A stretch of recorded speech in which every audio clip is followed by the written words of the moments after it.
અનેક મહત્વપૂર્ણ સમાચાર મળી રહ્યા છે તેની પર નજર કરીએ। અહેમદસિંહ અને બળવંતસિંહ રાજપૂતની ચૂંટણી મામલે મહત્વપૂર્ણ સમાચાર આવી રહ્યા છે। અહેમદ પટેલ અને બળવંતસિંહના રાજપૂતની ચૂંટણી લડવા મામલે મહત્વના સમાચાર। હાઈકોર્ટમાં જસ્ટિસ બેલા ત્રિવેદીની કોર્ટમાં સોગંદનામું રજૂ કરવામાં આવ્યું છે।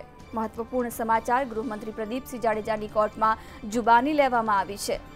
હાઈકોર્ટમાં ભાજપના નેતા પ્રદીપસિંહ જાડેજા પણ હાજર રહ્યા હતા, જેઓની જુબાની લેવામાં આવી છે। આ પહેલા પણ અનેક નેતાઓની જુબાની લેવામાં આવી ચૂકી છે। અહેમદ પટેલ અને બળવંતસિંહ રાજ્યસભાની ચૂંટણી મામલે જે હાઈકોર્ટમાં કેસ ચાલી રહ્યો છે તે મામલે પ્રદીપસિંહ જાડેજાની પણ જુબાની લેવામાં આવી છે। જસ્ટિસ બેલા ત્રિવેદીની કોર્ટમાં સોગંદનામું રજૂ કરવામાં આવ્યું હતું, ત્યારે ગૃહ રાજ્યપ્રધાન પ્રદીપસિંહ જાડેજા પણ કોર્ટમાં પહોંચ્યા હતા, તેમની જુબાની લેવામાં આવી। આ પહેલા પણ ભાજપના અનેક નેતાઓ જુબાની આપી ચૂક્યા છે। થોડા સમય પહેલા શંકર ચૌધરીની પણ જુબાની લેવામાં આવી હતી અને જ્યારે હવે ગૃહપ્રધાન પ્રદીપસિંહ જાડેજાની પણ જુબાની લેવામાં આવી છે। હાઈકોર્ટમાં ભાજપના નેતા પ્રદીપસિંહ જાડેજા હાજર રહ્યા હતા।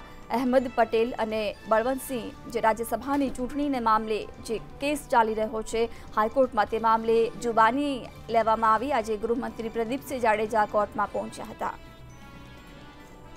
અને આ અંગે વધુ માહિતી મેળવીશું। મારા સંવાદદાતા રિઝવાન આપણી સાથે જોડાયા છે। રિઝવાન, અહેમદ પટેલ અને બળવંતસિંહ રાજપૂત ચૂંટણી વિવાદ જે ચાલી રહ્યો છે તેમાં આજે ગૃહપ્રધાન પ્રદીપસિંહ જાડેજાની પણ જુબાની લેવામાં આવી છે। શું વધુ વિગતો સામે આવી રહી છે?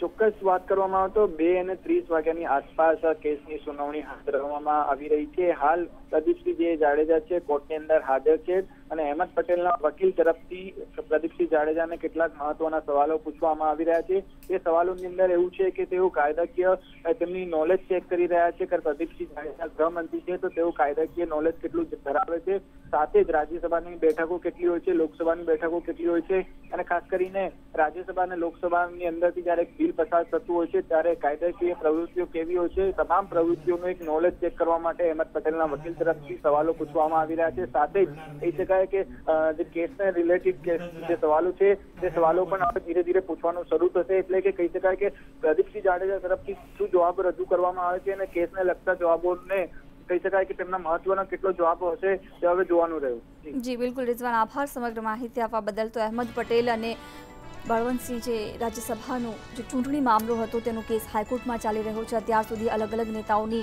જુબાની લેવામાં આવી છે, ત્યારે આજે ગૃહપ્રધાન પ્રદીપસિંહ જાડેજા પણ કોર્ટમાં હાજર રહ્યા હતા।